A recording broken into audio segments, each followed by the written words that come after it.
never fading with the sunset when the rain set in. Ouais, une petite flamme, une petite bougie s'est éteinte. C'était il y a 20 ans. 20 ans. Ce sera, il y a 20 ans, ce sera à la fin du mois. l'anniversaire. Ouais, voilà, c'est ça, à la fin du mois, le 31 août 97. C'était une des femmes les plus connues du monde, Lady Di, comme on dit en français. Sans doute les plus populaires aussi. Ouais. Incroyable parcours pour cette femme qui a une vie de princesse finalement pendant un laps de temps assez court, mais qui va offrir une lumière incroyable au monde. Une lumière qui, c'est vrai, on a l'impression qu'elle est soufflée ce 31 août. Dans un terrible fait divers, quand sa voiture percute une des piles dans le tunnel, là, vers le pont de l'Alma. Absolument. Et voilà. Et là, ça va être, j'allais dire, le fait divers. En plus, l'enquête de police va prendre des semaines et des semaines. On ne va parler que de ça. Absolument. Et je crois que toute l'Europe a pris un coup. Oui. Alors, j'ai envie de dire l'Europe et le monde. Alors, c'est vrai que c'est peut-être un petit peu pompeux que de parler du monde, mais c'est vrai qu'en Extrême-Orient aussi. Voilà, c'est ça. Elle y allait beaucoup. Elle se déplaçait. Et en Afrique, où elle est beaucoup allée pour aller soutenir, notamment en Angola. On se souvient d'un voyage qu'elle a fait, qui, entre autres. Alors, sa vie commence un 1er juillet, c'était en 1961. À cet endroit-là, je vous propose une carte pour le découvrir. C'est en Grande-Bretagne. Alors, vous allez me dire, elle est née où? Elle est née dans le Norfolk. Ah, tiens, le Norfolk, après tout, pourquoi pas? Oui, mais si je vous dis qu'en plus, non seulement elle est née dans le Norfolk, mais elle est née à Sandringham. Ça vous parle ou pas, Sandringham? Sandringham, quand on parle de Sandringham, on pense au fameux château qui appartient à la reine d'Angleterre. Eh oui, la famille. Mais oui. C'est-à-dire qu'elle est née à quelques kilomètres à peine du château de Sandringham. C'est-à-dire que son destin est scellé ce 1er juillet 1961. À croire. Sinon royal, en tous les cas, destin princier. Oui, voilà, vous avez raison, absolument. Pas royal, mais... Et alors, en fait, c'est étonnant parce que sa famille côtoie la famille royale depuis des années. Il loue, d'ailleurs, son papa loue à la famille royale l'endroit où elle vient de naître, Park Home, et c'est vraiment...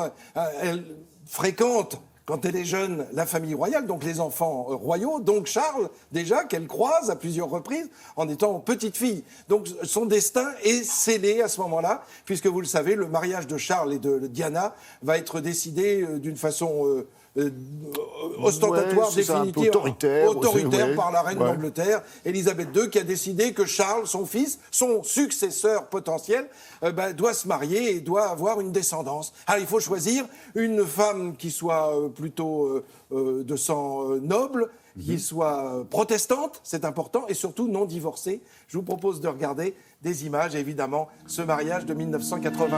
Alors pourquoi ces obligations protestantes? Parce que vous le savez, le futur roi d'Angleterre sera le chef de l'église anglicane. Il faut donc que son épouse soit protestante. Il faut qu'elle soit d'un milieu noble, évidemment, pour épouser le futur souverain. C'est en tout cas ce que pense à l'époque la famille royale. Et puis, il faut qu'elle ne soit pas divorcée, parce qu'on se souvient de l'histoire de l'oncle de la reine, Édouard VIII, qui avait dû rendre sa couronne, descendre du trône et abdiquer pour épouser Miss Wallis Simpson, 2 fois divorcée. On ne voulait pas revivre cette histoire. Et puis, très vite, les premiers enfants vont naître, puisque elle se marie en juillet 1981. Dès le mois de juin 1982, William vient de naître. Et puis, en 1984, ça sera au tour de Henry, puisque c'est son vrai prénom. Et il est surnommé Harry, mais voilà, c'est alors des enfants qu'elle va suivre tout au long de sa trop courte existence. Et puis, dès la fin des années 80, le couple déjà se scinde. On sent qu'il n'y a évidemment pas de... cet amour qu'elle attendait, peut-être. Elle aussi est la première déçue. Mais quand elle avait dans le regard Camilla Parker Bowles à l'église, dans la cathédrale Saint-Paul, quand elle se marie, elle a compris sans doute déjà que son destin était écourté ou allait tourner. Alors, très vite, elle se lance dans ses actions humanitaires, telles qu'on les voit là.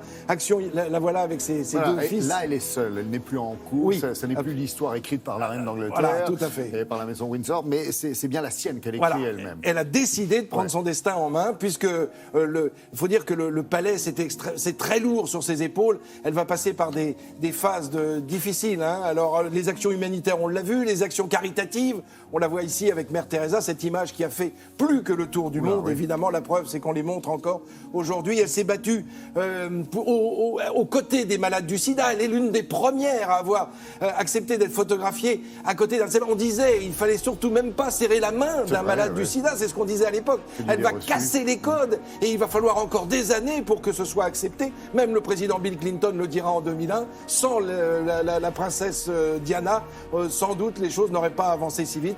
Voilà le lieu dont vous parliez à l'instant, Laurence, ce tunnel sur la voie Georges Pompidou, Il y a à toujours Paris. du monde, l'été, les gens viennent déposer des fleurs. Et autour de cette flamme. Alors, elle n'a pas été posée là pour la disparition de Lady Di. Elle avait été placée là. C'est la copie conforme, en fait, de la flamme de la Statue de la Liberté qui est là. C'était un cadeau des Américains aux Français qui eux-mêmes avaient offert cette flamme. Et du coup, ça devient un lieu de mémoire. C'est un vrai mémorial aujourd'hui encore pour Lady Di qui a disparu il y a 20 ans, presque jour pour jour. 20 ans, ouais. Merci Frédéric, j'en profite pour vous informer qu'effectivement dimanche 27 août pour ce 20e anniversaire de la disparition de la princesse Diana, France 2 vous proposera une programmation spéciale, vous en doutez, à partir de 13h15 avec des magazines, des documentaires inédits. Vous retrouverez notamment Julien Bugier à 22h50, c'est un peu tard, je le sais, mais il sera là pour un numéro spécial du magazine Cellule de crise dans lequel lui et ses invités reviendront sur comment finalement le Royaume-Uni et la France ont fait face à la disparition de cette véritable icône.